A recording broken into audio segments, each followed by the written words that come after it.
everyone, James Labrie from Dream Theater, and you're listening to or watching the podcast Talking Into Infinity with JT and Brian. Enjoy this. These guys are extremely informative. I love their dialogue.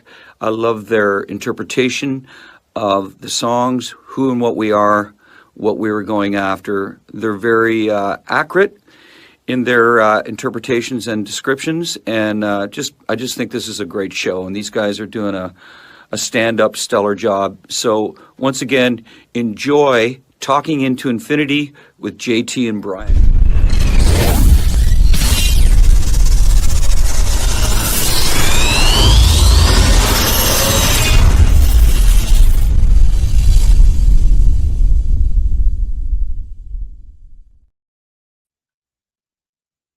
What is that goofy nonsense?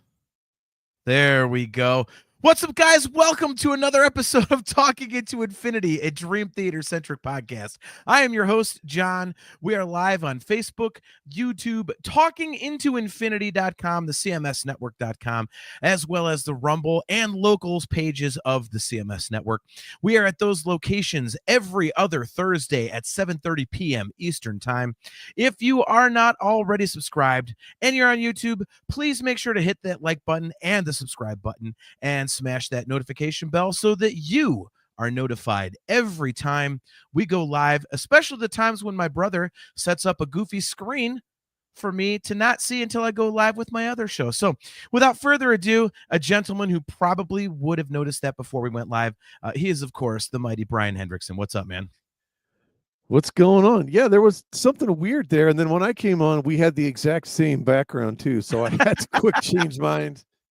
I know we're not talking about these two Symphony X albums, but they're also great ones as well. So yeah, I figured you were going to do the album cover, so that's why I went with what you had, and you must have thought the same thing. So yeah, I kind of figured the background was the either the front cover, the whole album art in any case. By the way, this is great for our audio viewers, as we like to call them on the Nerf Herder Council. Yeah, this is great for our audio viewers. But yeah, I figured because we had that as the show background, I wouldn't use it as my personal background. Great. So great to see everybody in the chat. Chastity Crawley, great to see you. She was under the weather, is now feeling better. Kale McLeish, is always great to see you. He says, I don't think I'll have a lot to add here. Symphony X never really grabbed me. Kale, I am somewhat in that camp, but I will say this, and we'll get to the album in a minute. Check this record out that we're talking about tonight. I think it's excellent. I think you might really, really like it. At least a few of the songs on it, I think are just absolutely killer. So, yeah, normally I would agree with you. Like, I like them, but it's not something that I was like, oh, I got to go check everything out. But I think this record's really good, Kale, so I would highly recommend it. So our good friend Zauber in 96, what's up, man? He says, I think Paradise Lost is a great album, but I haven't listened enough to really give an opinion on individual tracks. Oh, yeah. Doug McCauley feels the same way. He says, same. They had one or two songs I liked like 20 years ago. Yeah, like I say, I mean, and like I said, we'll get to the record, but I mean, this is an incredible album. And I'm glad that you suggested it, Brian. I mean, I texted you the first time I went through and listened to it when I was starting to take notes for the show. And I told you, I was like, God damn, this album's a ripper, dude. Like, wow. So I would highly recommend at least this one, guys. I think anybody who's a Dream Theater fan would really, really dig this one, especially if you're into like the neoclassical stuff and kind of power metal and the operatic symphonic stuff. So this is actually the third time that we have talked about this album, if you don't know that. It's the third. I know we did discography discussion with our amazing friend Joseph Wren, and we did the whole catalog, but when was the other time? Well, the 2007 albums You Can't Have. Oh, that's right. Okay. I mean, I'm sure you didn't put it on your list because you knew it was going to be on mine, so I talked about it then. But yeah, this will be the third time for me. So wow, no kidding. Okay. I don't know what unique I'm gonna. I did find my notes from our discography discussion, which I'm gonna have to show you off camera. Is hilarious, dude. Like, there's literally like 25 pages because we talked about, what was it, 10 albums, and I went through every damn song like with a fine tooth comb. Like you were definitely more prepared than me.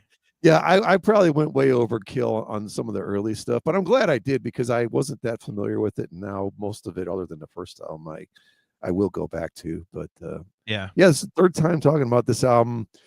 Easily, I don't think there's much debate in the Symphony X camp that this is probably their best album.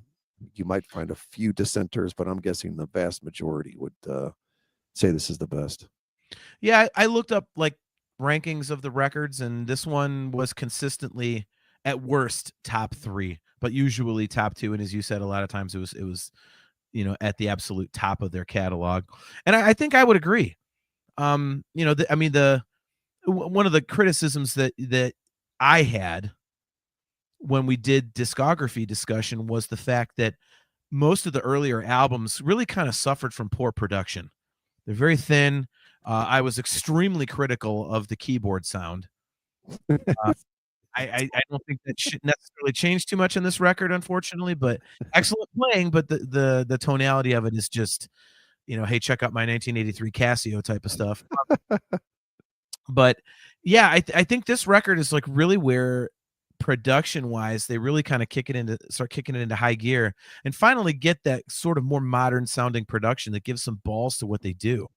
And I think it really adds a great element to the band because, I mean, I'm pretty much on an island on this. I don't know how you feel about this or the chat, but production is a big deal to me. And it's like because people tend to discredit that. They say, oh, it's a product of its time and all that. And I understand that.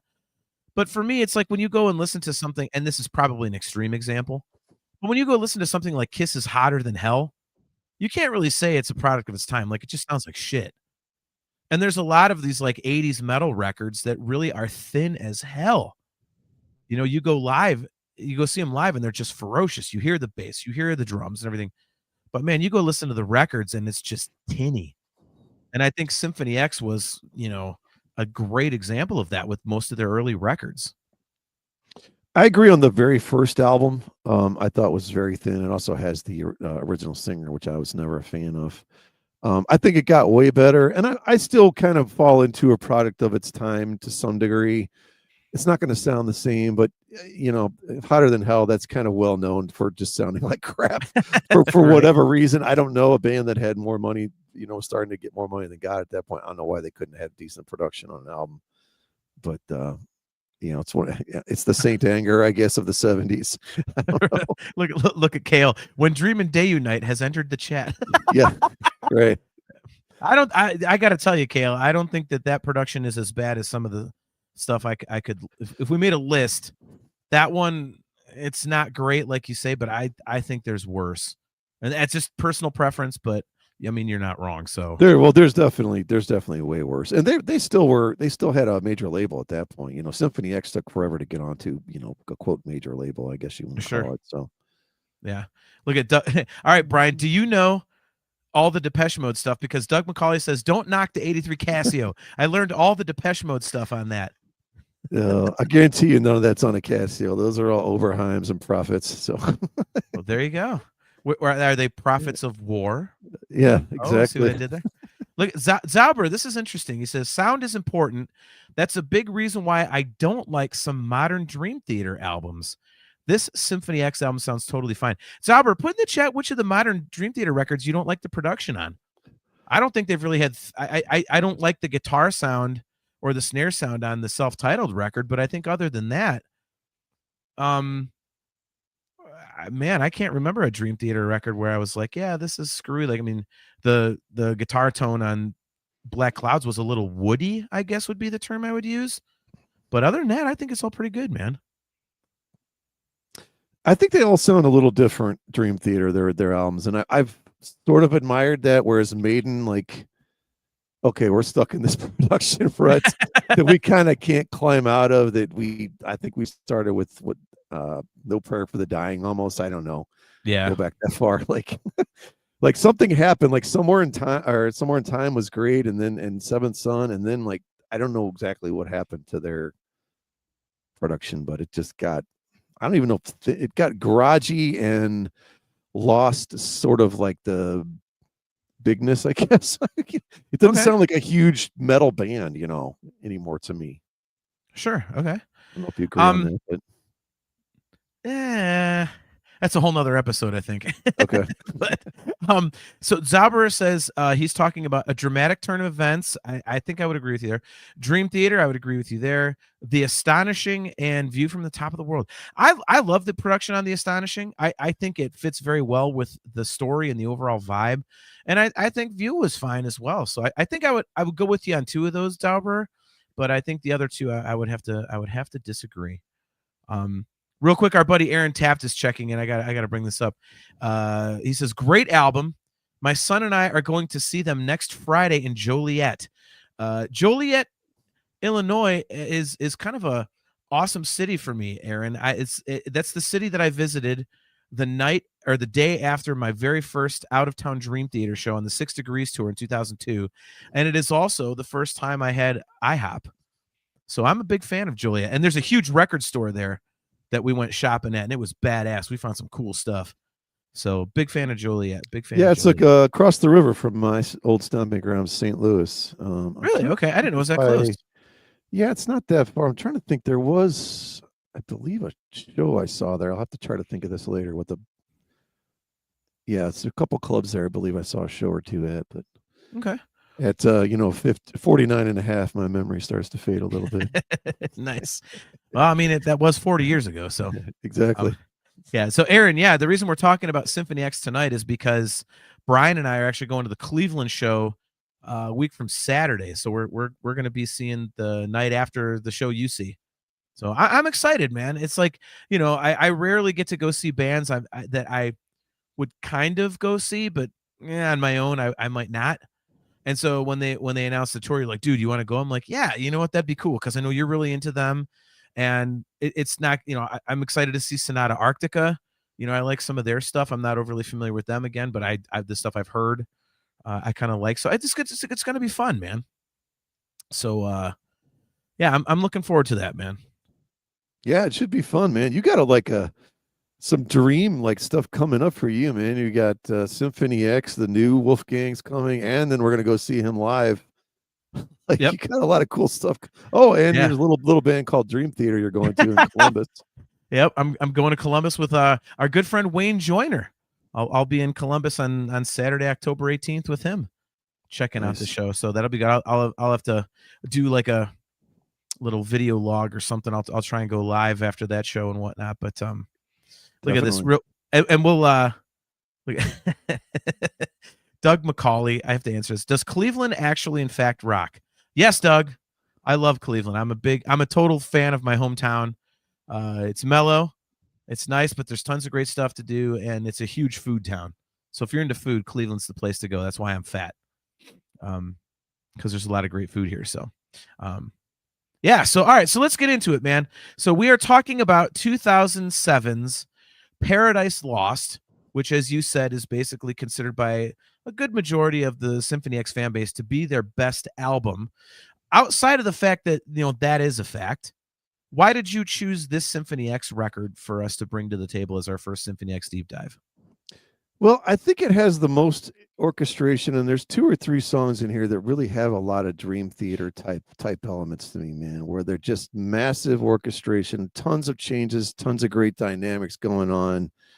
There's even sometimes they're doing some tricks and little things that we hear our buddies in Dream Theater do, and a lot of bands do. But I just think this album fits exactly what we do, and it would be a great double tour if these guys ever toured, other than the fact that they did Gigantour together.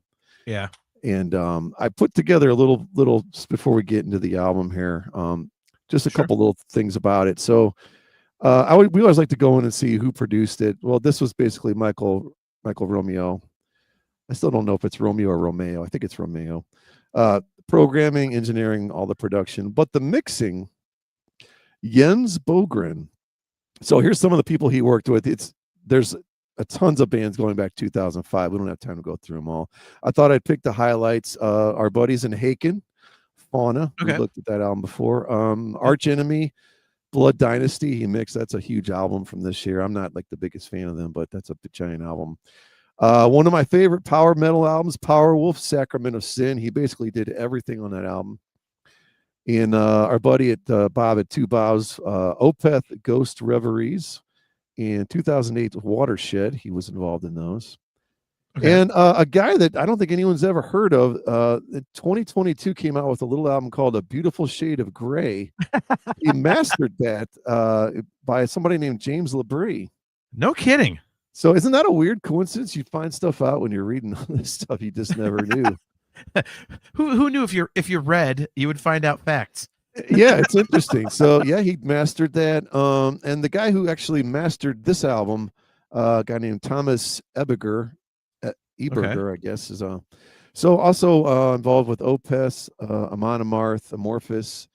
And looks like the biggest thing he did was I'm slowly kind of getting into some of the stuff this band does, Meshuggah. Basically, all of their mastering, all of their remastering, and all their mastering for vinyl, this dude's name is on it. So he is that's a pretty that's pretty heavy lifting for a sonic audiophile to be doing that much stuff for that many albums, for vinyl. Sure. But it's always interesting to see. And a couple other quick things. So if you remember the movie Seven, there's a scene in there where they go to the library and they get that list. They're trying to figure out if they can figure out, who the serial killer guy is. And the CIA, FBI keeps a list on people to check out certain books. Well, one of them they mention is Milton's Paradise Lost, which is actually an epic poem, but it's so damn long, it has to come in book form.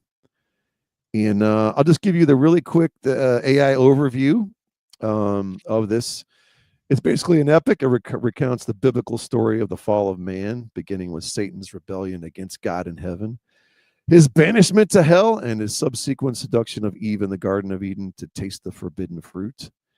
And this act, of course, leads to their expulsion from paradise, explores themes of free will, obedience, sin, and the complex relationship between humanity and God. So if those aren't all like 9 of the basic elements for a great metal album, or a song, right, or a lyric, I don't know what there is. God in heaven, banishment in hell, Garden of Eden, paradise, sin.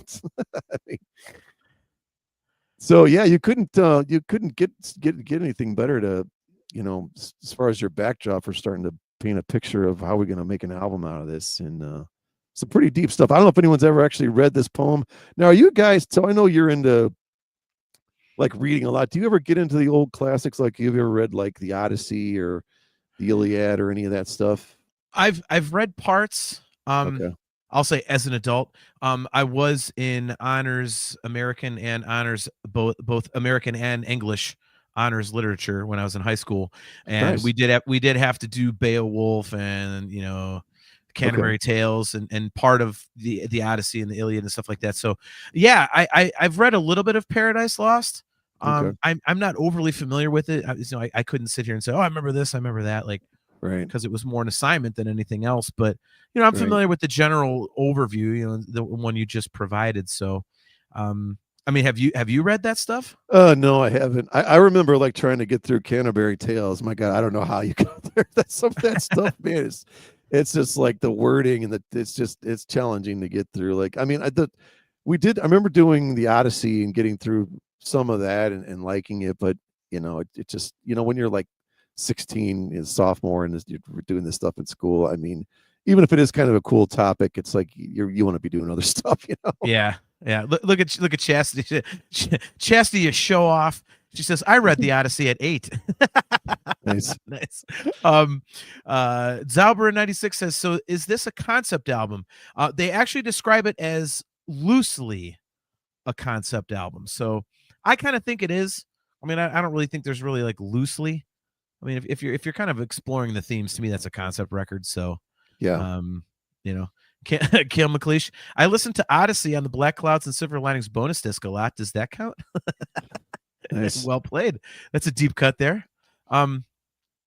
So yeah, we'll get to this here, but yeah, those Canterbury Tales, like you said, you want to be doing anything else. Also, they're dark as shit, man.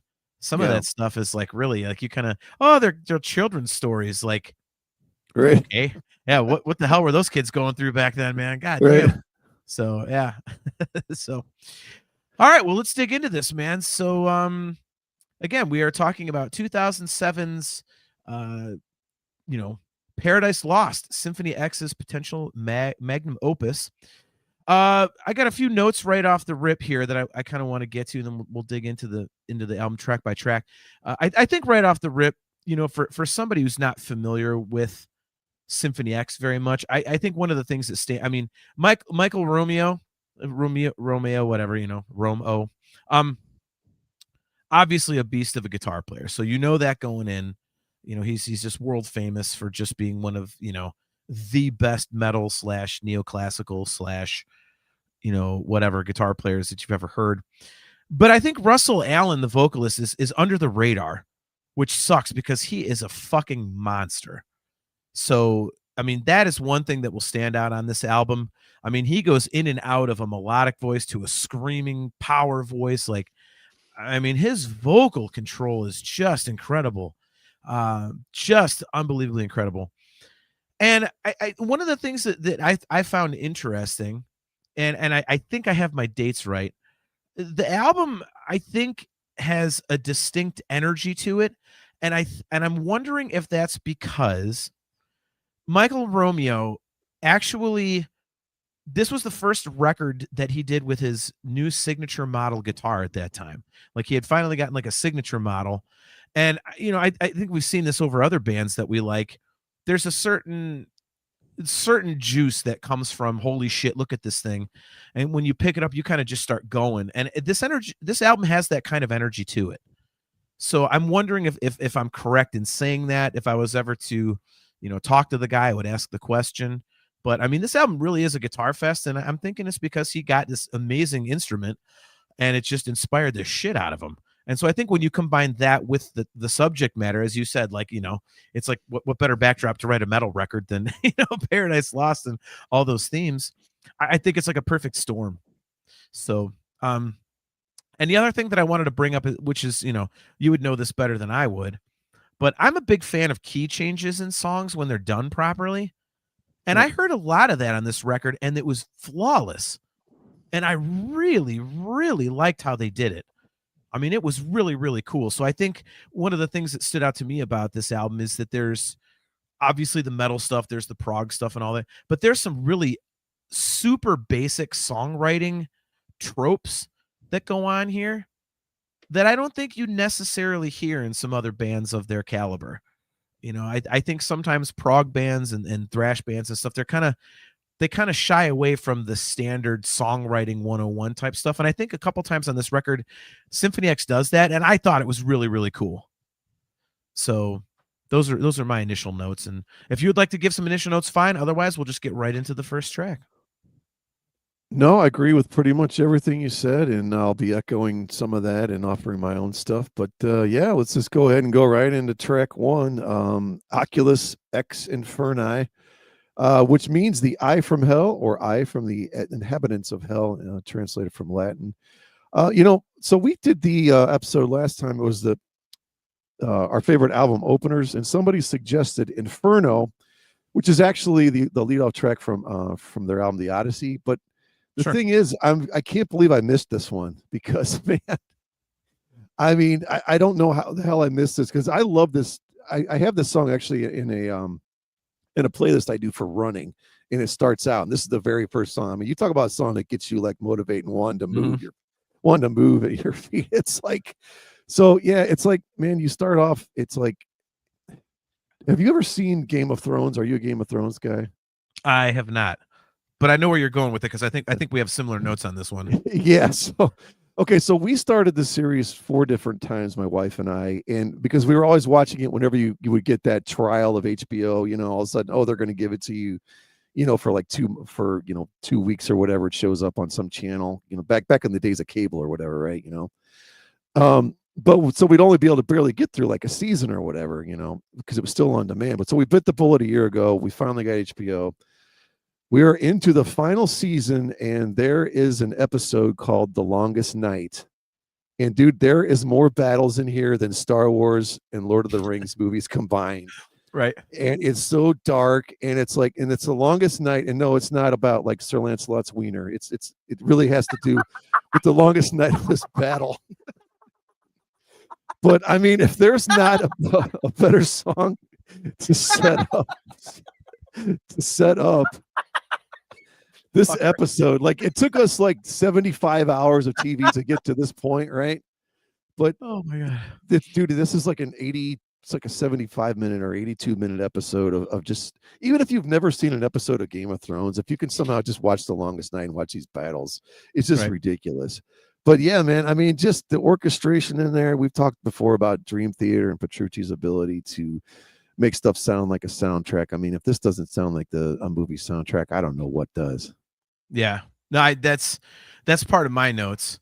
Real quick, there's some cool comments in here. JG3 says Symphony X can be summed up like this: they sound like constant chugging with some harpsichord sounding keyboard on top, and every now and then Russell Wilson comes in yelling like he stubbed his toe. So, Brian, I was not aware that the current starting quarterback for the New York Giants sings for Symphony X. Who knew? Yeah, I didn't either. I mean, the guy wins a Super Bowl with the Seattle Seahawks, and then he goes and jumps on stage and sings like, power European new metal, fucking shit. Like, wow, good for him. We have to screenshot that so we can show that later. I love you, Jay. I just had to bust your nuts on that. It's Russell Allen. We wouldn't be us if we didn't bust balls. Yeah, no, I completely agree with you on that, dude. This is like, I mean, it's very moody, it's very atmospheric, but it's atmospheric, and to me, it sounds kind of. I love that you said Game of Thrones, because in my notes I said it's kind of fantasy movie-ish. Like you could totally hear this playing over the opening credits of something, some kind of like dragon movie, or even like a Harry Potter movie, like the last Harry Potter movie or something, like, like you could hear it. And I just, I think, this kind of like it sets a theme for the record for me on the keys, because I think the atmospheric stuff that the keys provide, like the chorals, the choral stuff, and, like soundscapes, I think sound absolutely fabulous. It's just like, I mean, Jay was actually kind of accurate with the harpsichord sounding keys. Like, I'm just not a fan of that particular sound the guy gets. But the atmospheric stuff is awesome, and that's just totally all over this, this opening track. And so you kind of, it's pretty cool because it sounds like something big is coming, and it definitely is, because it goes into track 2, Set the World on Fire, The Lie of Lies. So talk a little bit about this one. Well, what happened here was this band finally got a massive production budget behind them. And good Lord, I mean, everything's bigger. Every riff crushes to full capacity. These are my notes from, by the way, discography discussion. And the only stuff, are you? Well, the only reason I'm saying that is because it's a fact, man. When you compare this to how the other stuff sounded, man, I mean, the chorus on this is ginormous. Everything's bigger. Everything's heavier. I mean, that chorus, to fly with me. Yep. Huge, massive chord. I mean, it punches you in the gut right off the bat. Yep. It's got those Exorcist keyboard riffs. You guys don't like the harpsichord sound. I love it because it reminds me of how Yngwie stuff. I think it fits totally fine in there, and you don't know anything about what you're talking about, which that's not unusual. I love the note choices and everything. I like what's being played. Sometimes the tone of it just stands out a little too much, and not in a positive way. Well, I'll agree with you on the very first album and maybe the second. This one I think is totally fine. But but you put that kind of a sound with those descending metal minor riffs. I mean, yeah. And then it bounces off these great bends and harmonics, and it's like the huge accents with the guitar. And one of my notes too, it was kind of from the other show. It said, "This is a new Russell Allen. Like, he's never sang this heavy, this evil, this brooding, this harsh, and never had a chorus this massive until the next 7 or 8 songs, which get even bigger and bigger, right?" So yeah, man. I mean, it just, I don't know. I think it's really pigeonholing to just say, well, they just do the same thing over and over, and it sounds like this. I don't know.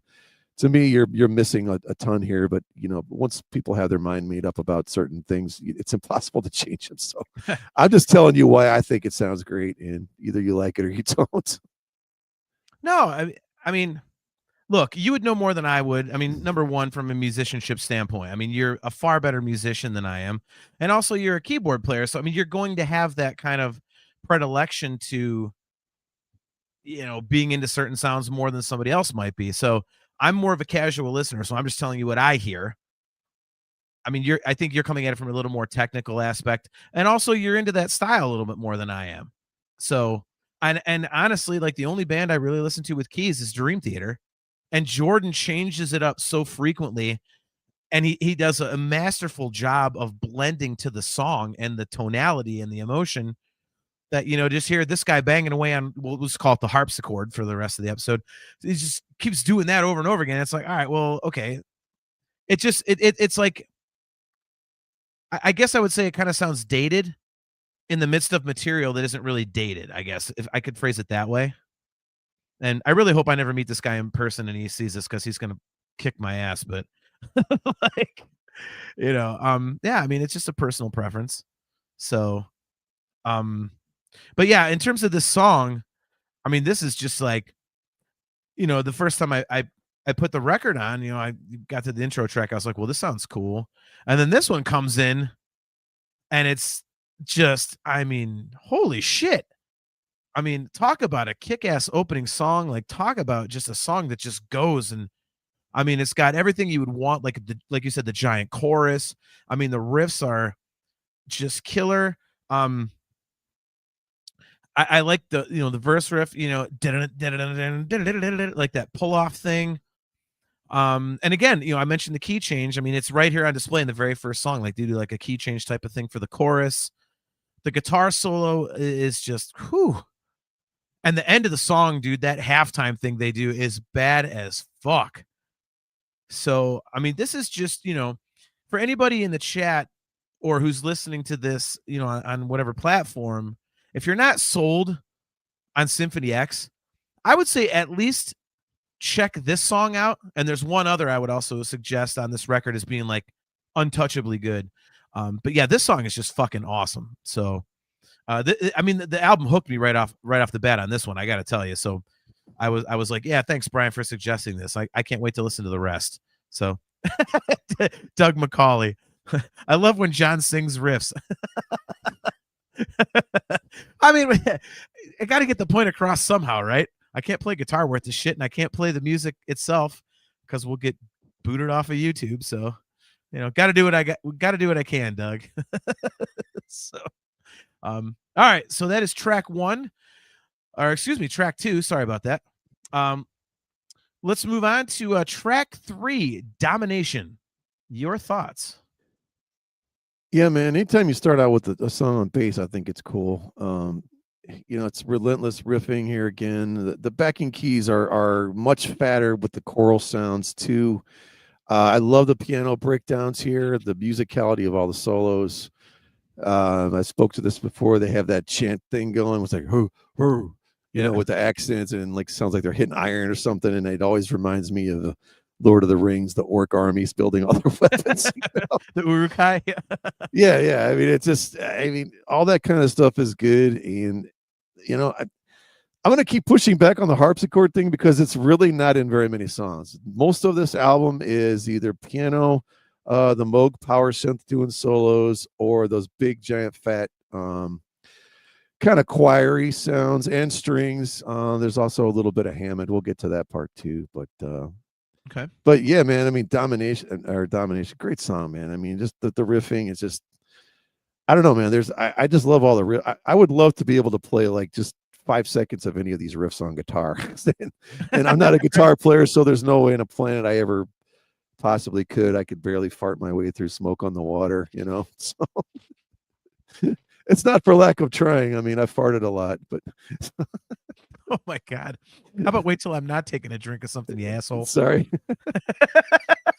But yeah, man, if I could like just, I could play some of these riffs on some of the cool riffs they have on keys, and I'll get to that later, but cop some of those. But man, I love these guitar riffs. They're great. Yeah. No, I mean, this is a great song, dude. I mean, and let's face it. I mean, you always got to love a song with a ripping bass intro. Yep. I mean, that's just cool as hell. One of the things I really liked about this tune is how the verse riff is like, it's pretty simple. And I think it plays well against the more complex parts of the song. I kind of dug that, like the juxtaposition. One of the things I thought was really, really cool was that part in the middle that really discordant, the wah, wah, wah, wah, wah, wah, that thing. I mean, it's over the piano kind of quote unquote solo. Yep.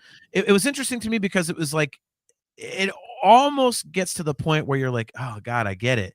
Your ear is just about to get tired of it, and then it moves on, so which was awesome.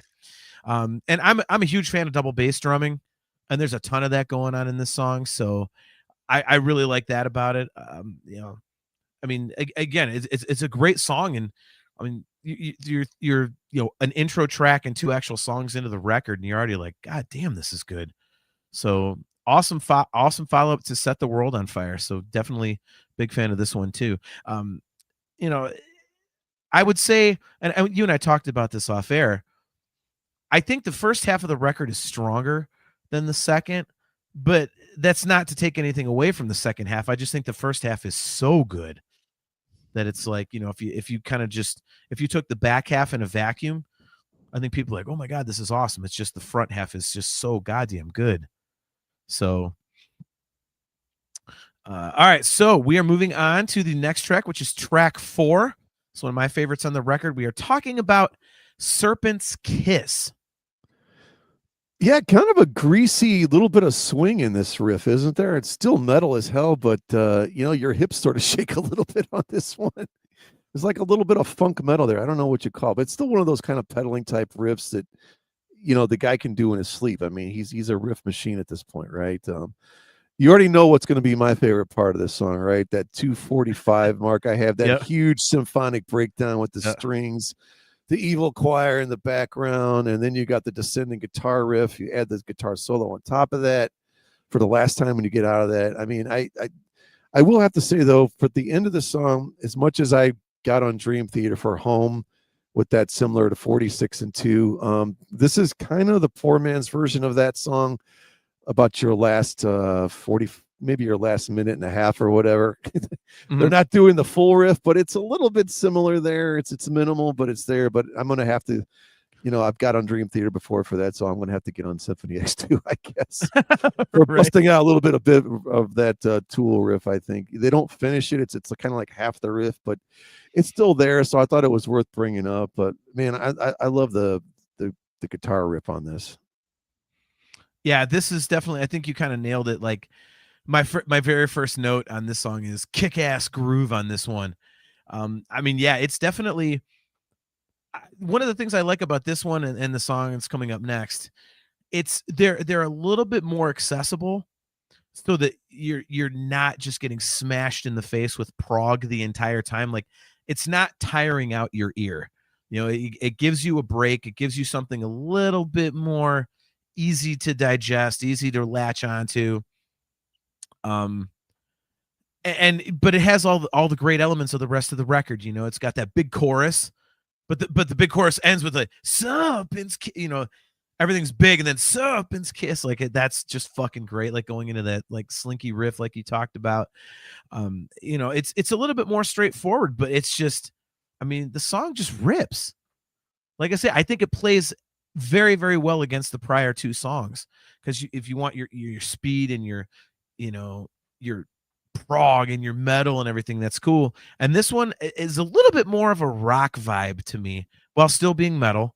And again, I think you nailed it on the vibe of the riff itself, and I think that stands out throughout the song. This is kind of the song on the record to me that it's just all about the groove, and I like that. They kind of, instead of focusing on, they still have the musicality to it, but they really kind of just lean into, hey man, let's just get a groove going on this one, which is really, really cool. So, all right, Doug McCauley with the comment of the day. Okay. On how he wants to go out. Okay. Well, where? Let's see. Where are we at? 8:09 p.m. 8:09. Oh. Okay. Doug McCauley says, "Smashed in the face with prog. That's how I want to go." Goodbye, Doug. Yeah, Doug. I'm sure someone can make that happen. We have a large community around the world, so if you ever got to go, we'll find someone to smash you in the face with prog, right at your penultimate moment. Chastity Crawley says, "Doug, you'll need a killer sound system." See, there's an episode like if you were gonna die, how would you want to go, and what records would you play while you're doing it? It's just a happy, positive, uplifting episode. I actually like that idea. Could you imagine? Think of the album, the episode title. If you're gonna die, how would you do it? Yeah. Like, oh my God! Like, put together an all-star band, and what songs do you want them to play at your wake? Oh I guess I don't know. All right. Well, we'll have to remember, because somewhere in there's probably a good episode idea. And honestly, in the chat, they have a good idea.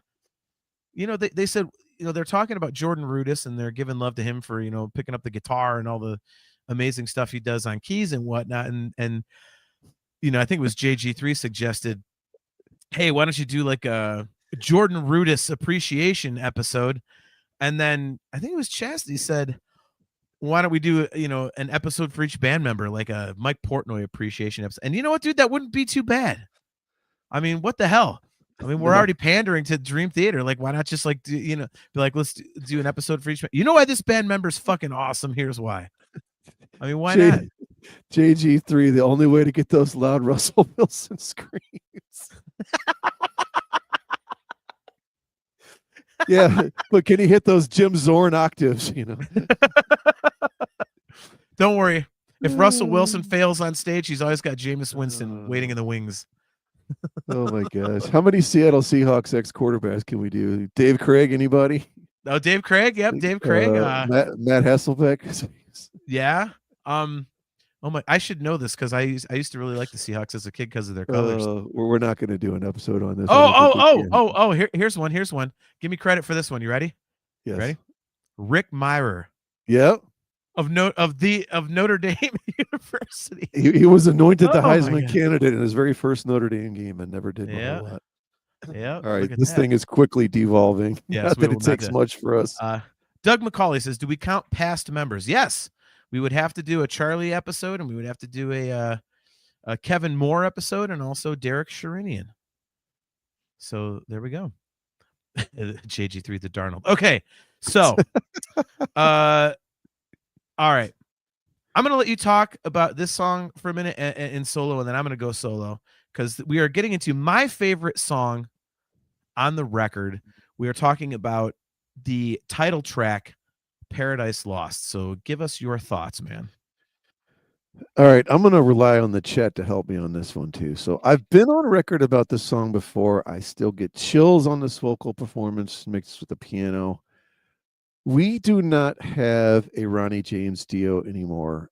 And I still think the closest thing that we can come to when it comes to Ronnie James Dio is a Russell Allen. Now, I do have two others that I will put in that category. One is Jeff Scott Soto, of course. The other would be Dino Jalusic, who I don't know if it's ironic, because I always never want to use that term incorrectly. But Dino Jalusic was actually on Michael Romeo solo album.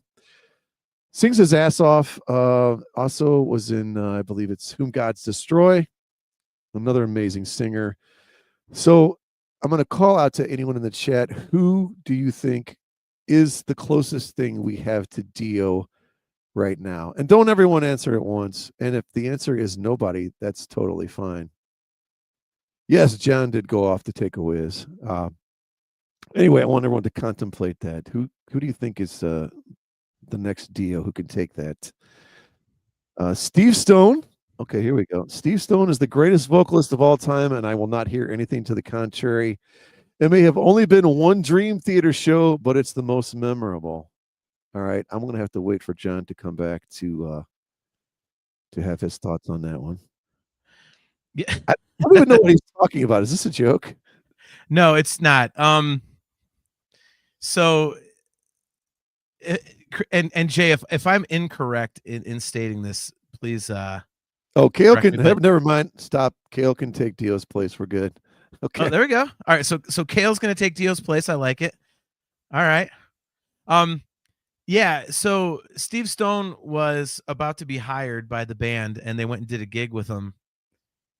And according to Lifting Shadows, he was just like just trying to do a Bruce Dickinson imitation, basically, of like running around and, hollering at people. And he kept saying, "Scream for me, Long Beach," like, in Live After Death. But Nice. they're like, "We're in New York, bro." Like, we're not in California. Like, so he basically, like, they were all set to hire the guy. And then he completely shit the bed on the one gig. And they're like, yeah, let's not go this way. So, if I'm incorrect in that, Jay, please correct me, but I'm almost positive. I think I remember that correctly. So, I read the book and I don't even remember that. Okay, so now Yeah. that you're back and hopefully better, do you think my assessment of Russell Allen is the closest to Dio we're going to get? I also mentioned Jeff Scott Soto and Dino Jalusic. I don't know how much you heard. So, yeah, I know. I did hear that. Dino's interesting because I don't think his voice is as accessible as, if I was going in terms of accessibility, like to like a kind of like a mainstream audience, I would have to say top would be Jeff Scott Soto. okay. Very close second would be Russell Allen, and then Dino Jalusic would be third. But I don't think you're wrong in those choices at all. I think Jeff Scott Soto, he continues to just be as flawless as you could ever ask a singer to be, even as he ages. I haven't seen Russell Allen live yet, but I've heard that he's the same way. Dino, I've heard is the same way. But again, I just think in terms of, someone that the average music fan would listen to and be like, okay, I can get into that voice the most. I think Jeff Scott Soto would be that. And also, he's got the power and everything and all that. I think Russell Allen has, a bigger range, I would think. But I would say more from a commercial standpoint, which, say what you want about Dio. I mean, he was in Black Sabbath and all that kind of stuff. I mean, he's a household name. And I think, the one that would be closest to that would probably be Jeff Scott Soto.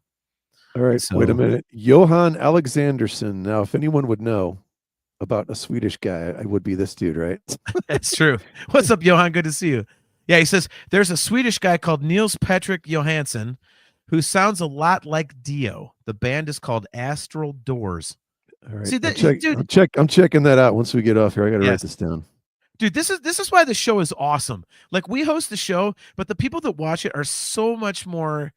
I mean, they're so much better well versed in music. I know I phrased it wrong, but they're so much more well versed in this kind of stuff than we are, and we get educated by the people that check out our show. It's a beautiful thing, man. I mean, John, it's not harder to be less of idiots than we are. True. I do want to give them credit, but come on, look what you're comparing them to. That's true. All right, so let me get to my notes about Paradise Lost, because I think this is my favorite song on the record. Okay. I have it termed as like ballad-ish. I mean, it's got that feel to it, but there's the more up-tempo kind of the beats and stuff like that. The chorus on this one is just beautiful. I know you probably talked about that. It's a mellow vocal, but it is so majestic. And it's such an interesting change, because the verse is like, the first verse, kind of starts in here and ends up there.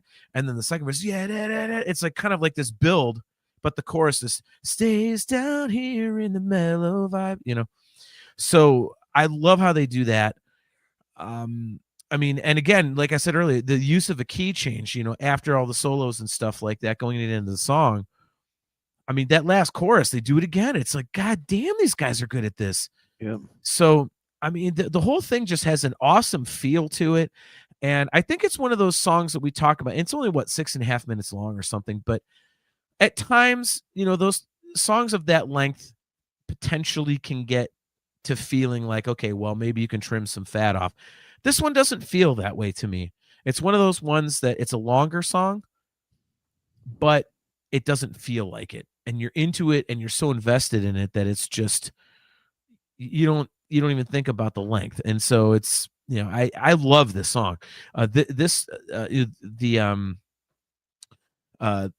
first quote unquote song, Set the World on Fire, stood out to me on my first listen. And this one, the title track, really stood out. And it's the one I've gone back to the most in re-listening to the record to prepare for tonight's episode. So Yeah, this is just a phenomenal song. I love it. I'm always amazed, and being a piano player, as long as I have been, or attempting to play piano, I think people think it's easy to sing notes over a piano riff in rock and metal, and let me just tell you something, it's not. It's not easy to come up with a great melody that still sounds cool. Like, you might think it is. I'm just here to tell you once and for all, it really is. It's right. There is a science to it, there's an art to it, there's a feel to it, and this is just like songwriting 101 for how to write. You kind of hit it on the head. It's sort of a ballad, but it's sort of not, because ballad always kind of has a bit of a negative, connotation to it. Like, well, you're okay, you found your chick with another dude. Crap, Right. You know what I mean? I mean, isn't that the essence of every, it's sort of the what do you call it? Like the melancholy kind of a thing. You know what I mean? Like, Yeah. it's almost farce in a sense when you use that word. And this is not that. I mean, this is just an amazing, it's probably, I think, the best vocal performance he's ever done. I don't think he's ever done anything this good before or since. But it's just so beautiful, man. I mean, it's beautiful. It's powerful. You could tell he feels every note of this and every intonation. And I love the piano part, man. It's just haunting. It's great. Yep. And I mean, I don't know how you could ever hear this, even if you didn't like anything else. I don't know how you could hear this song and not appreciate it for being a great song. Totally agree, man. Totally agree. All right, so that takes us on to the 6th track on the record. That is, of course, Eve of Seduction. Take us away. Yeah, I mean, more kind of great riffing. The difference here, there's some great accents throughout this one. That, you mentioned the drumming. The drumming kind of gets more and more insane on this album as you get past each song. Yeah. And also as this part of the band's career, because it's, the production's so much better, and that double bass is coming through a lot better. This one almost gets you kind of dizzy right out of the gate. I like, there's this, we talked before about, there's a dirty Hammond organ sound coming here before the verse starts. It's always impossible to get away when we hear that from Deep Purple, and more if you're a really old or a keyboard guy like me. Uriah Heep is kind of where that sort of came from originally. Right. But it's funny going back to this album and you're hearing some riffs and you kind of have that thing where you're like, wait a second. It sort of happens with every band, no matter how much you're into them.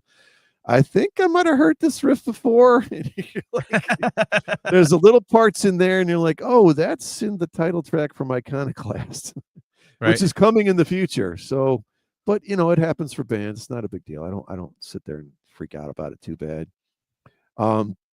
Once again, man, the mellow breakdown with the clean guitar part, I guess we call that the pre-chorus. I mean, right. You kind of pointed it out earlier, the importance of dynamics. You get these kind of colors and these textures in the middle of a 5-minute metal song that's otherwise going to be kind of a slog. You're kind of like what your point before is like, all right, did we go too long on that riff? 3.5, 4 minutes, but we put these little these dynamic things in here to make us feel something and really change up the style of the song, and changes up what your ear is hearing, and it works so well, man. And these quiet parts, they do just as well as, if not better than anybody, and just a great song. Yeah, no, I completely agree. I'm trying to think if this is the shortest song on the record. I think it is. Second shortest. I'm sorry. Sacrifice is actually the shortest.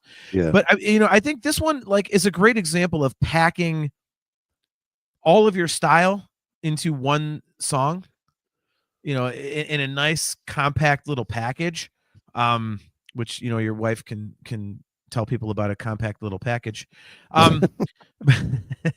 Sorry.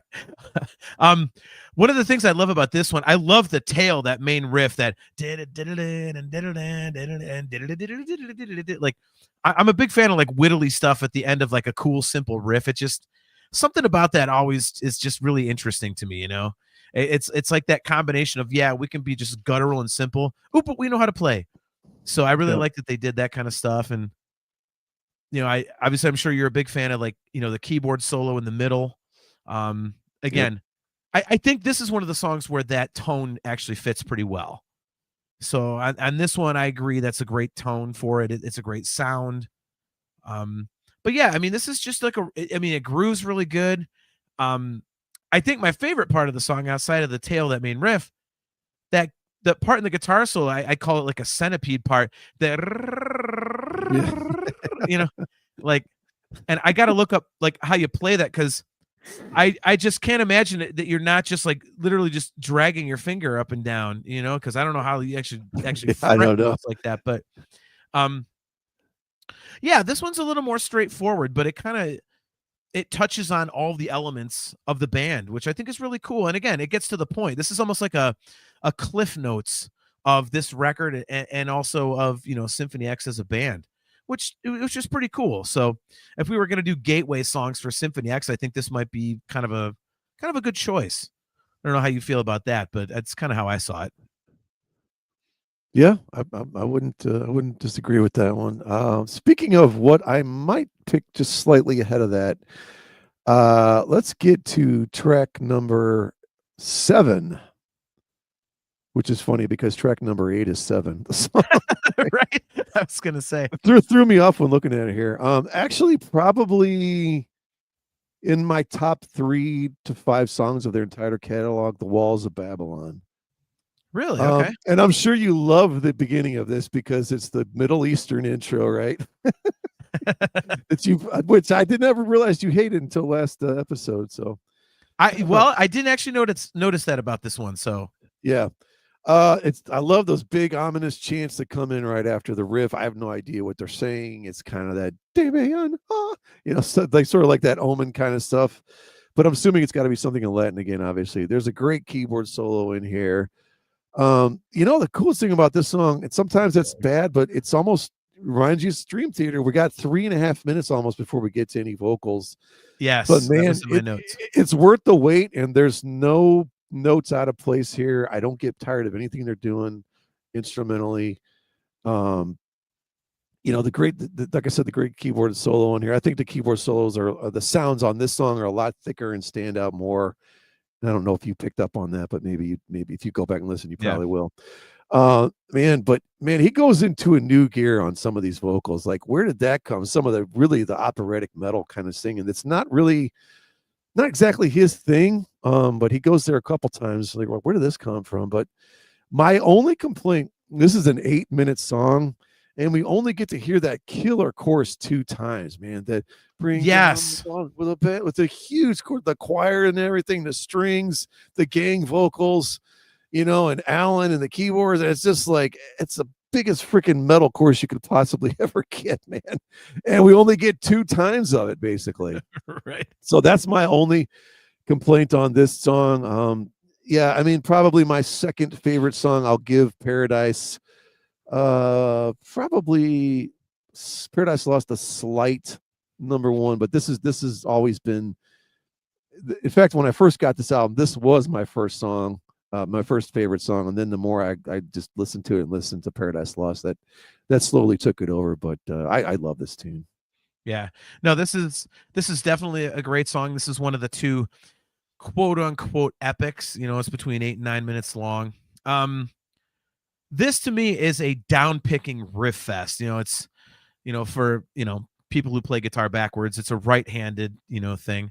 I play the correct way. I play lefty. So for me, it's a left-handed thing, but dude, it's just like, 3/4 of the song is, it's like, the down picking, just like the James Hetfield kind of thing. Like there's no subtlety to it. Like the riffs are just, all based on that percussive down picking. And I love that, man. It's like, and of course you've got like the busy stuff in there too, but I mean, this is really just kind of like a really powerful tune. And I think you hit the nail on the head. Like when you say this is very Dream Theater-esque, in that, when I first heard it, I thought this was going to be an instrumental because we're like 3 minutes in and nothing, no vocal. And then of course, right as it goes into the vocal, you get the Dream Theater chord, the big boom, like the spider chord from Awake, and then the bass did it, so it's kind of like very, kind of 6 a.m. ish in a way. So it's like, look at JG3. He says, epic. 8 to 9 minutes is a single for Dream Theater. Doug McCauley, he says, haha, not even epic length. As I said, for them, it's kind of the epics of the record, air quotes. So, you guys are not wrong, but on a record like this, if something approaches 9 minutes, they're the two longest songs. So, but yeah, I agree with you, man. This is an awesome song. It's to me, it's kind of like the extended version of Eve of Seduction. If Eve of Seduction is like, oh, here's all the elements of Symphony X in like a little 5-minute package. Well, Walls of Babylon is all those elements, but in like an almost 9-minute package. So I think it was, in terms of sequencing on the record, I think it was a great decision to put them back to back. I do have one complaint about this song, and it kind of mirrors your complaint about the chorus. I mean, like you said, we only get the chorus twice. Man, that ride out riff, the low like and it goes like they only do that at the outro. I'm like, God damn, where's that? You could totally use that through the rest of the song somewhere. Like, and I'm not a good judge of that, because admittedly, like, back in the day, and I learned my lesson, but like when we did our second Gatlin record, which I know you're not familiar with, but we were like in a very metal kind of mentality. And when we were writing riffs, if we landed on a riff that we liked, you don't put it in the song for 4 measures. You put it in for like 8 or 16. Like, you're just like, we're going to ram this kick-ass riff down your throat. Because we were just thinking about playing live, how awesome we'd just sit there for like 30 seconds going, but I think that, my predilection for stupid Neanderthal heavy riffs notwithstanding, I think the end of the song, they could have definitely placed it here or there tastefully a couple other times in the song, because it's just so goddamn good. And other than that, no, this is a great song. And again, I think it's sequenced perfectly with Eve of Seduction. So very, very good tune. So all right, let's move on to track 7, which is titled 8. Or I'm sorry, track 8, which is titled 7. But somebody named Brian-Ader 1968 said, take a half shot if there's a Gatlin reference. I guess this is a new game. Wait a minute. You can't make fun of me for anything if you are calling yourself out for mentioning something in the chat. It's not me. It's somebody named Brian. I don't even know who the person is. What you just did is, hey, look at the comment that I put in the chat. You can't. I don't know why you think that's me. I just looked at who's putting it in the chat. So to use an old school Jim Rome quote, you can't self-gloss. Okay. So I don't even know what that word means. Oh my God, look at Jim. Jacko, one, great to see you, bro. Is Gatlin reunion? Well, I gotta do another half shot, so this will be a full shot. There might be some new music, Jim, but no reunion show that I'm aware of. So we'll see. But is there really? I got some things. What about APG, man? I told you I love that stuff. I got some things. All right, we'll talk later. Yes. All right. So track 8, the song is called 7. So give us your thoughts on this one after you do your shot. So track 8 is the square root of 49. It throws me off here. Yeah, man. I mean, I don't know if they ever have any song quite this relentless and ridiculous. I mean, it's hard to tell what's a guitar and keyboard, but I'm pretty sure the keys are driving this. Anytime the keys carry the melody in a rock metal song, I'm all about it. Mm-hmm. If you want another great example, go to The End of Innocence. No, it's not a cover of Don Henley. It's actually on the second track on Iconoclast, believe it or not. They have that's a killer song. The keyboard riff starts that one out, but man, there's also a really great bass solo breakdown, and we get more of the orcs building their army chants, right? On top of that bass going like 400 miles an hour, man. I mean, it just, yep. I don't know, this song to me, and I can't remember how much you got into Yngwie. I think it was maybe a little, but not a lot. But this song here, when they're doing that chorus, it's fire and ice make the sacrifice. Yep. That to me is classic Yngwie. That would fit perfect on Marching Out or Rising Force. You'd slip that right between Disciples of Hell and On the Run Again. I mean, that's that chorus and something about the way that's played, and the song in general just has a massive Yngwie vibe, and that's a positive, because that was his heyday. That was when he was at his best. But man, I love the trills with the keys and guitar hammer-ons on top of the huge choir. There's something about that I don't know, that makes the sound just jump right out of your speakers when they're doing that kind of stuff all combined together. Yeah, I mean, the fastest tune that I think they've ever done, and this one just kind of nonstop. I don't know, keeps going. I don't think it's almost to the point of you think it's going to go off the cliff. It doesn't quite. I sort of have a new appreciation for this song. I think before I would kind of gloss over it a bit, but going into the deep dive here, I'm like, man, I was missing some stuff going on in this one. This is a great tune. Yeah. No, I agree with that, man. I think, like I said, the prior two songs are kind of like nice microcosms of, Symphony X in different packages. And, Serpent's Kiss is kind of like and Paradise Lost are kind of the more accessible ones. I think 7 is hey, we can do thrash metal too song. I mean, it's just like, Right. And Russell Wilson, or God damn it. Oh, Jay, you got me. We have to create a new game. Man. Anytime someone says Russell Wilson instead of Russell Allen. Oh, damn it, Jay. Damn it, Jay. They could drink a very expensive beer such as a Busch Light. I'm doing a Fathead Spooky Tooth. I'll take a sip. Nice. GG3. Got him. Russell Wilson. Nice. This is great. But yeah, so Russell Allen is just absolutely roaring on this one. He's just like all the super high notes and everything. I know he did a horrible, but yeah, I mean, this song is just speed and aggression and power, and there's really nothing too subtle about this one. And like you said, like the keys are going a mile a minute and everything, and and again, I'm a sucker for some killer like solo bass playing, and that wittly bass part in the middle of the dude, that is just so cool, man. So there's a lot of awesome stuff going on in the song, and I think again, I really like the fact that they kind of hit on all kinds of styles within the album, but they sequence them in perfect order. And considering they have two kind of balladish songs on this record, this one to me is the heaviest one just based on the speed, and it's just kind of old school thrash. And I really like it because I think this style for a band like this could get kind of old. So they only have this one track on here that does it. And I think that's perfect. So I think it's great. So this is a really good song. So big fan of 7. So moving on, we are going to track 9. And this is the, I would correct me if I'm wrong here, but I would say this is the quote unquote true ballad of the record. And we are talking about The Sacrifice. Yeah. And I'm going to go ahead and get it out of the way because I know it's coming. There is something going on with the keyboard on this one. So there's a piano, but then there's like a plinky bell almost kind of sound they put on top of it to get this quirky kind of a thing. That's the riff.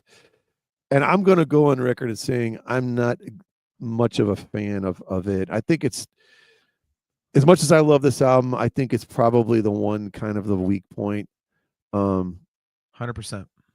What is interesting though is if you listen to this, the guitar solo, this is 80s hard rock hair metal soloing.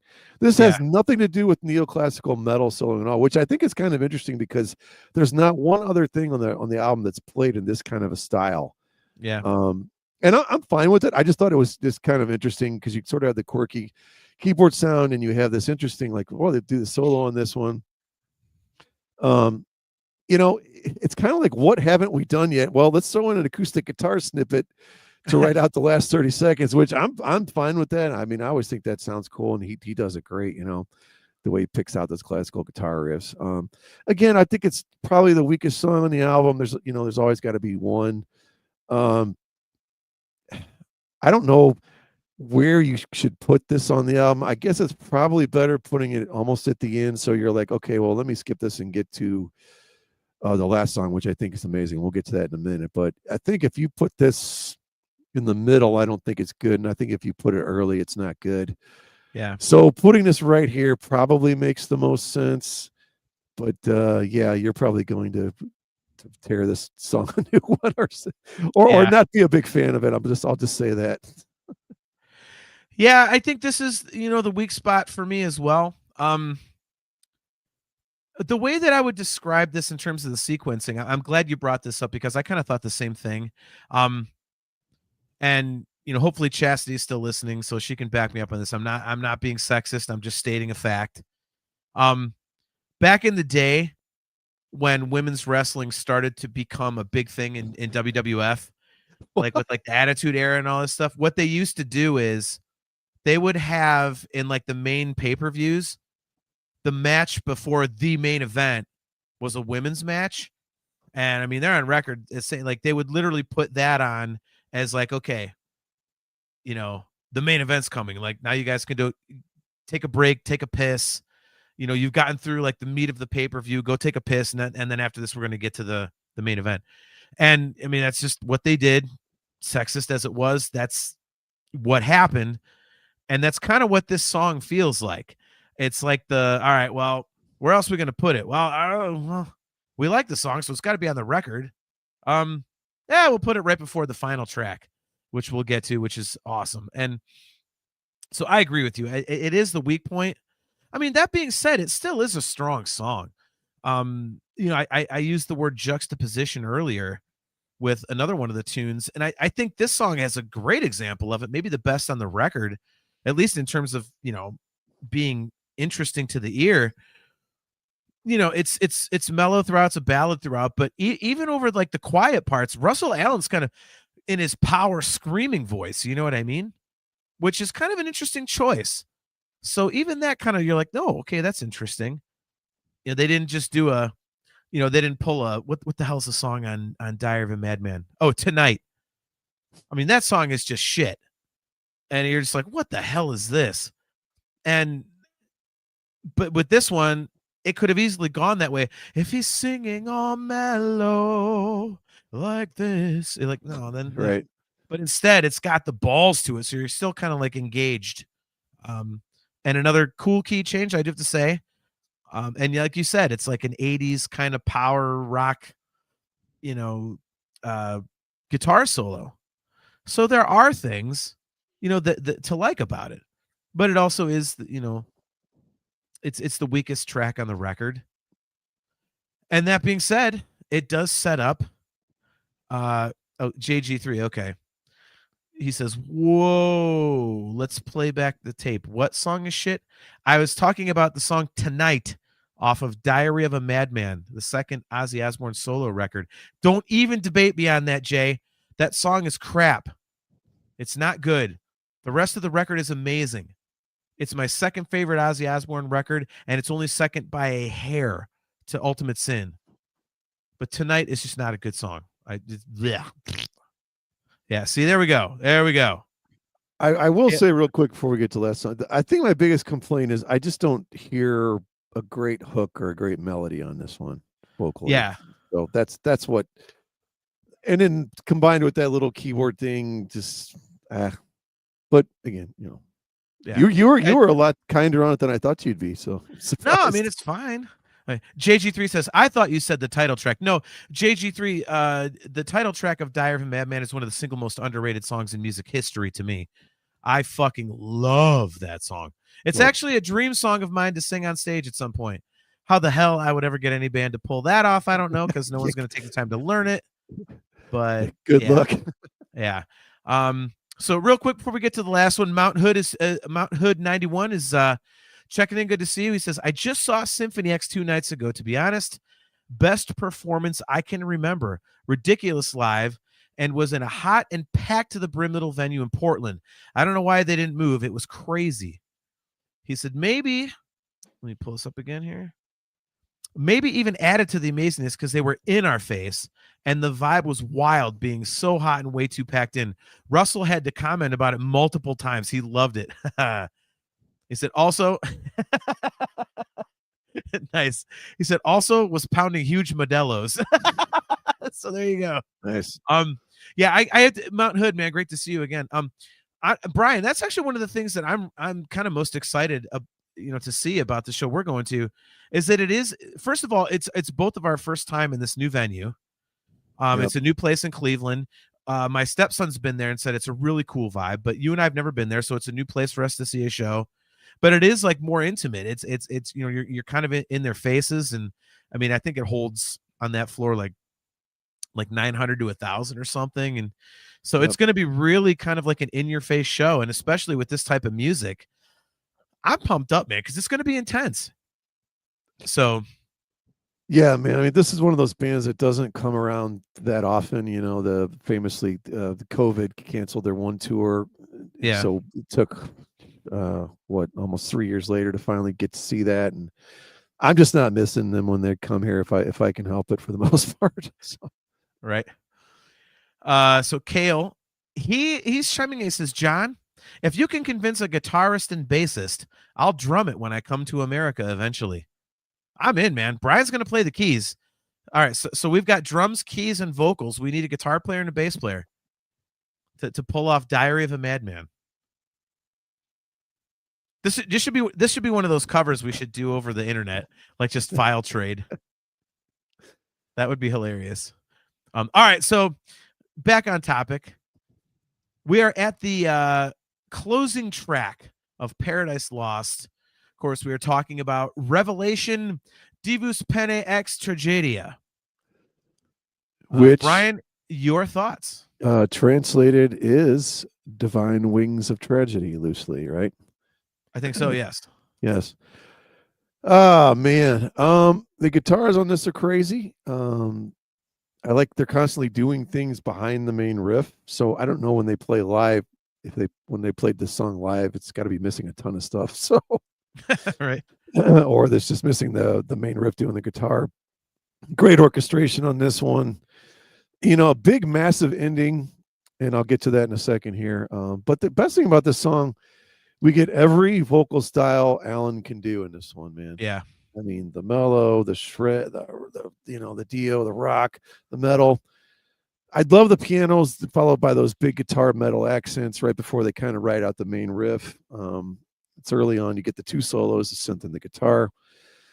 But you know what? My favorite part of this whole song is, and it gives me chills, right after the last massive squawk of that little guitar solo, you get the clean guitars with the bass going over that fretboard, all over the fretboard. The little muted, chunky guitars, that little killer drum beat. It's kind of like Nightmare to Remember, that part that I love so much in. It makes the hair on the back of my neck stand up when the vocals come in with that, when the north wind steep, that is when we'll meet again. I'm not going to try to sing it right now. But what's going to separate the true Symphony X fans from the casual is that musical passage is also the end of the title track for Divine Wings of Tragedy. And yeah, so is it's it like really. Yeah, so it really only happens at the very end of the song. It's a 20-minute song, the title track for Divine Wings of Tragedy, and it's kind of like your jump with standing on top of the world kind of a thing almost. Right.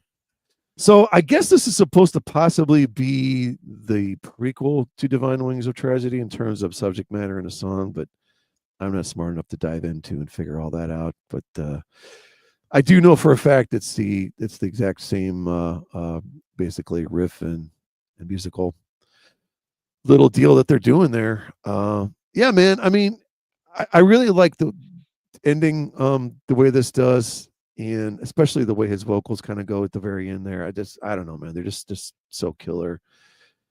I think it's good coming off of what I think was a little bit of a letdown for me in terms of just musicality and melody and the sacrifice.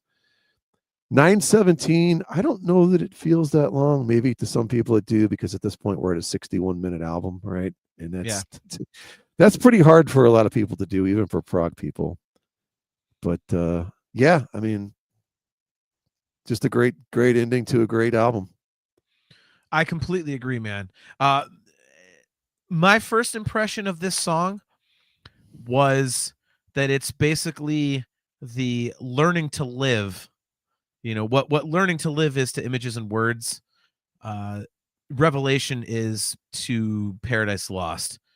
It's basically it's like a greatest hits of the record. You know, all the high points, all the mellow points, all that kind of stuff. You know, it just all comes together in this one big massive piece. And I completely agree with you, man. Like you know, it's another one of those songs that we talk about on the show that like it's lengthy, but doesn't feel that way because there's more than enough there to keep you going. Ooh, what happened just there? Ooh, oh, what was that? You know, ooh, what was that? And like you said, like especially Russell Allen, just this is like his greatest hits, isn't it? Like every vocal style he has, he goes through in this song. And you know, I have to agree with you again. I think it's perfectly placed after, or excuse me, the Sacrifice. I would say is perfectly placed before this, because you know, I think they did it very in a calculated fashion to put that before this one, and you know, this is just an excellent song. And at this point, you're all the way through the record. You've got one song to go, and right as you know, to your point, you know, it's the end of a 61-minute record. Your ear is getting a little tired, and yet you just want to keep listening to it because there's every 20, 30 seconds there's something else that, oh yeah, that's cool. So I think it's just a brilliantly written song. First of all, it's very interesting, and I think it just encapsulates. It's a great song that encapsulates a great record.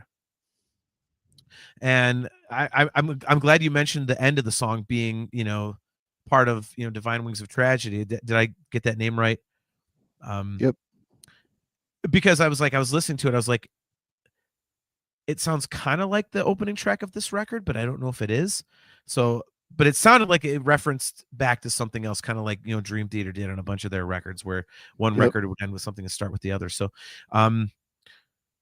yeah, I mean, this is just a fantastic ending to a fantastic record, man. I mean, it's just like I say, I mean, the best way I could describe it is, again, it's a greatest hits of Paradise Lost. Oh, you like this record? Well, remember this cool part? Remember this cool part? Remember this cool part? Remember this cool part? So it's kind of like, you know, if your favorite sports team wins a championship and you go and watch like the highlight video and they're like, oh, in week 1 they had, you know, a touchdown pass in this weird way, or week 2, like it was a game-winning field goal, and week 3 it was just a slogfest. And then at the end, it's, you know, oh, you won the Super Bowl. Here's all the highlights, you know, of the whole season in one. And that's what I got off of the song. So just a great closer to a great record. And they're like, Russell Allen, you just won the Super Bowl. You're going to Disney World. See what I did there? You know what? I was looking at the look on your face while I was doing that. I was like, he's holding on to something. You're sitting on that one for a minute. Yeah. Oh my God, that's awesome. So yeah, dude, great suggestion on doing this record. This was a very easy deep dive for me into an album I wasn't familiar with. Again, you know, I early in the show I mentioned when I started listening to it, the very first time I got through it, I texted you and was like, holy fuck, this record is awesome. So, yeah. And sometimes when you're doing research on stuff like this, and, you know, for whatever you're doing, it gets a little difficult because like, yeah, I like this, I don't like that. And it kind of, you got to slog through parts of it. That was not the case with this record. It was really fun to listen to. And it honestly, it's, you know, it's gotten me really pumped up for the show next week. And I kind of want to go back into their catalog and see what other stuff I can get into. So thanks for suggesting it, man. Great idea.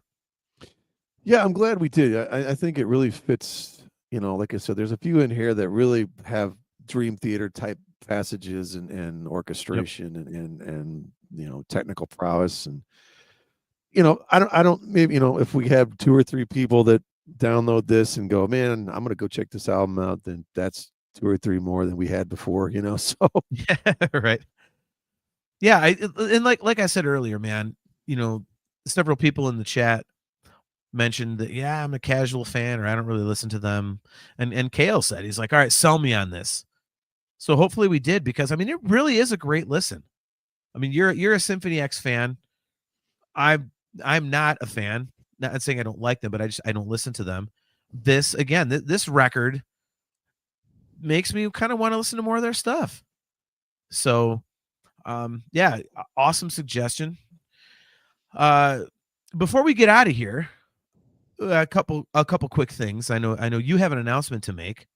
I have an announcement to make, but I would like to get political for a quick second. It's going to be very quick and very simple. I know this is like a worldwide thing in terms of downloads in other countries and shit, but Right. a lot of shitty stuff has gone on in the last week, and I would just suggest everybody quit being dicks to each other. Like, love always fucking prevails. Just be cool, man. As I said on the Nerf Herder Council last week, man, just always listen to Bill and Ted. Be excellent to each other. So fuck politics and all that goofy shit and darkness and negativity. Guys, just love each other, man, and be cool. Listen to some Symphony X, listen to some Dream Theater, some Van Halen, whatever you love, listen to it.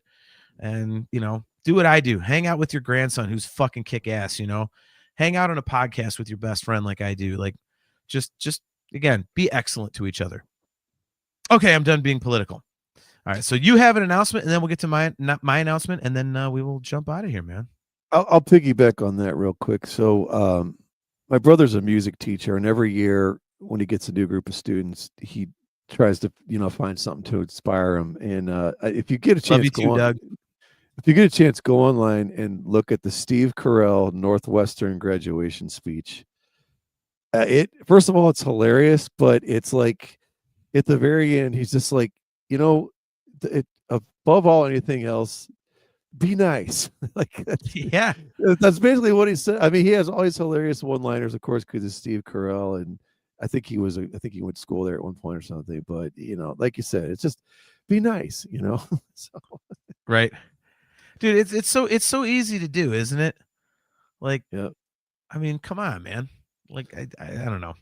It's again, that was my quote unquote being political. It's just, it's been a rough week, and want to bring a little levity to things and a little positivity. So even before Steve Carell, though, Patrick Swayze, Roadhouse, right? Yeah. Be nice. He throws a beer bottle at your head. Be nice. Right. Yeah. Right, So real you have quick, an announcement. Yeah, I do have I don't know.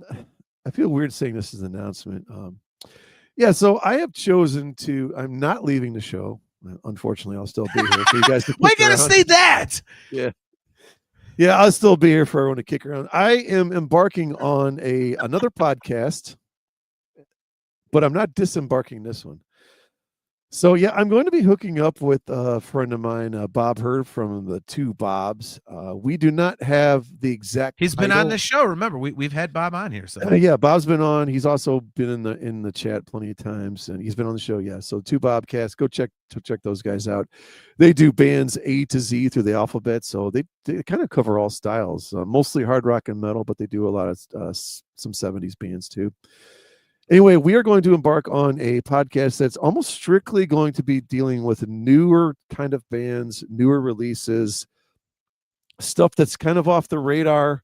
Maybe some stuff you might be hearing on like Octane and Liquid Metal, for instance, or the kind of bands where you're playing your favorite stuff in Spotify and like 3 bands come up. And I don't know how many times other people do this, but a lot of times I do, and I'll go check them out and be like, oh my God, I didn't know this band existed. So there's not going to be exactly any hard and fast rules. There will probably be, we'll still cover like, okay, the new Megadeth comes out or whatever, or the New Testament, or which we'll probably talk about on here too, because we're Testament fans. Fuck yeah. But Slipknot, things like whatever, those kind of Alter Bridge established bands, we'll still talk about their newest releases. But we're not really going to focus on quote unquote any classic albums. We really want to focus on newer bands that probably don't get a ton of exposure that we think should, and we're going to try to get the artists on the air with us also. to talk about their albums and their tours and how they came about. And I'm really excited about this. And it is going to be on the CMS network. Chris Aiken has given us the green light to put it on there. He seems excited about it too. I really do think there is a market for this kind of show. I do not think there's another podcast out there that really is kind of focusing on this sort of thing. So what did I'm I tell you about self-glossing? Yeah. So anyway, anyway, but yes. So yeah, no. So I think the basic format is probably going to be roughly 4 to 5 bands a week, 4 to 5 albums a week, somewhere around there. And Bob will bring in his 2. I'll bring in my 2. And then maybe we'll have one more classic, kind of a band that has a new album out. But it's going to be different too. It's not going to be like, sometimes we show up and like, we don't know what our albums are. We're going to be doing deep dive listens. So we're, because we really want to, the goal of this really is to kind of share the music. It's not so much to offer our opinions. Brian is taking a piss right now while I'm talking. That's amazing. I'm sorry, I couldn't resist. No, man. So that's anyway, rude. That's rude. But anyway, once we get the name and everything, I'll let everybody know. Everybody's welcome to come over there. We'll probably try to create a Discord too or something, because it seems like that's going pretty big for our show. And you and I need to get on there more and see what's going on, because I think we're missing a lot of cool stuff. I always forget to go check it out. But again, it's not going to affect anything that goes on with Talking to Infinity. We're going to keep doing this. And you and I have been talking behind the scenes about some different things we got coming up and ways to enhance and ideas we have. But so I'm excited. Everybody check it out. I think we're probably going to try to get going by early December. So maybe late November, somewhere around there. That's awesome. I mean, all kidding aside, man, I think it's a great idea. It is something that I don't think a lot of shows do. And I mean, you definitely have a passion for music like almost no one else that I know.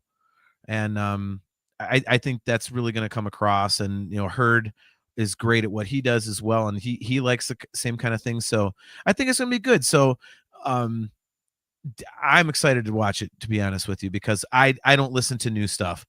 If I was going to do a podcast about new music, I'd be like, hey, this week we're talking about Mammoth. And the next show, be like, hey, this week we're talking about Mammoth. Hey, this week we're talking about Dirty Honey. And there's the extent of my knowledge. So, I think it's going to be great, man. And I'm excited that Aiken's going to support it. He obviously is going to funnel you guys a shitload of cool bands. So definitely check that out, guys. We'll promote it here on Talking Into Infinity. It's, dude, I'm happy for you, dude. So before we get to my announcement. Wait, hold on real quick. JG3, new puddle of mud. Yes, we will be talking a lot of puddle of mud. Oh, God. What the Screw Puddle of Mud. Just do a weekly update on Wes Scantlin's legal troubles or medical troubles. God. I need a I do. All right, let me brace myself for your announcement here. I'm kind of scared. Should I be scared? Is this something serious? You probably should be scared. First of all, by the way, before I get to a quick chat comment here, it's kind of funny, guys, to pull back the curtain here on the show. I talked to Brian on my way home from work today, and I was letting him know some stuff about tonight's show. And that's when he told me about this new show that he just announced. And there was a teeny bit of nervousness to what he was saying to me. And he said, I know you'd be cool with it. But there was that teeny bit of him. He's got a little bit of nerves that I don't have. He had a teeny bit of nerves. I could tell. I was like, well, is John going to be cool with this? And it's like, and I just laughed, because I was like, oh, it's awesome. Because obviously I don't give a shit. I mean, it's not going to affect our show. And even if it did, Brian is one of my best friends. And so if he's going to go off and do something that he prefers to, that's fucking great, man. I mean, that's awesome. So yeah, it's not going to affect the show. I had no worries about it. And I'm super excited for you, dude. I mean, it's another creative outlet for you to talk about music, which I know you love. And I think it's an awesome thing. So real quick question from Marcus Reyes, chat room. What are y'all's thoughts on Sleep Theory? There's a buzz going around. Not sure about them myself. Let's see what we have here in the chat as I like the band. Yeah, Doug McCauley says, Marcus, yes, I love Sleep Theory, what I've heard so far. So I would say I'm not very familiar with them, so I have to check it out. I would say, yeah, I'm kind of interested in the stuff I've heard. I can't say I've loved it. But yeah, I definitely kind of want to check it out. So I'm not nearly educated enough to put forth a big this, that, and the other opinion. But yeah, I'm gonna check it out. So yeah. So thanks for bringing that up, man. All right. So my announcement, I think this is an announcement, Brian, that you're gonna get into. We have a very special show coming up on Friday, December 19th. It is the annual fan hangout. So I wanted to start bringing that up so that you guys can get in. If you would like to jump on camera and co-host the show with us, it is talkingintoinfinity@gmail.com. I think I'm going to have to limit it this year, Brian, because we've had so many people responding the last 2 years. Like we maxed out the I mean, I pay $100 a month for this platform, and we even maxed that out last year. So I think I'm going to max it out to a certain number of guests, and it'll be kind of like a first come, first serve thing. But yeah, for those of you guys who are familiar with the fan hangout, it is going to be on Friday, December 19th. Gorilla farts to everyone.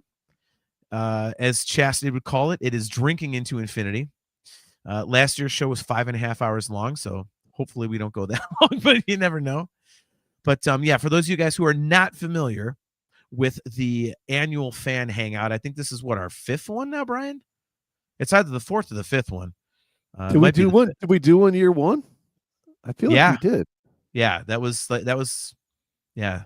This has to be 5 then, I think. I think it's the 5th one. So yeah. So for those of you guys who are not familiar with it, it is the one show a year where we invite you guys, the viewers, listeners, fans, or however you want to phrase it, to come on the show on video with us and host the show and we talk about anything. We prefer that it stays to music, and it almost always does. But yeah, any topic is on the table, and we just get together with all of you guys who are just so wonderful to us all year long, tuning in, downloading the show, sharing the show, like talking to your friends about it, getting people to tune in. It's our way of saying thank you to you guys. And just hanging out with you guys, getting drunk for Christmas and talking music all night long. So again, that is going to be Friday, December 19th. And if you would like to get on camera and host with Brian and I and a bunch of our friends, just email us at talkingintoinfinity@gmail.com.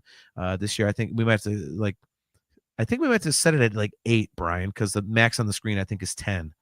So we have to set it at 8 people, but yeah, I think we had too many. I think we had too many last time. As much as I love everyone, it gets a little, if we get much past 4, if you include me and you, it's a lot.